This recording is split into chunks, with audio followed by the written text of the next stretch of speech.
ஒன்றும் இல்லைங்க, இன்ஸ்டாகிராமில் ஒரு வீடியோ பார்த்தேன். அதான் நம்மக்கிட்டையும் நிறையா இருக்க, ட்ரை பண்ணலாம்னு பார்க்கேன். ஆமாம், என்ன பிராண்ட் எடுக்கலாம்? British thunderbolt got power. இன்னைக்கு ஃபஸ்ட் நம்ம தண்டர்போல்ட் பாட்டில் வச்சு ட்ரை பண்ணி பார்ப்போம்.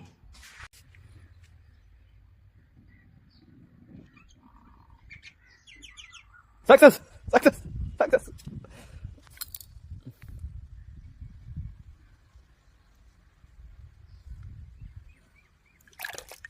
என்ன கொஞ்சம் சேஃப் தான் இல்லாமல் போச்சு, முழுசாக ஏரியாவில்.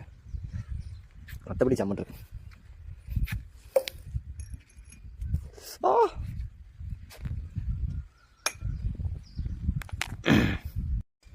கொஞ்சம் கீழே இருக்கு, அதாவது அந்த நூலை ஒரே நேரத்தாங்க பட்டன் வச்சதுனால. இனி அடுத்த வீடியோவில் உங்களுக்கு தெளிவாக நீட்டாக ஒரு பாட்டில் செஞ்சு காட்டேன். வீடியோ காலையில் நானே கிடந்து கோமஞ்சி திரிஞ்சு இந்த பண்ணேன் இதோட வீடியோவில் கிடந்துச்சு. இப்படியோ பண்ணிட்டேன்.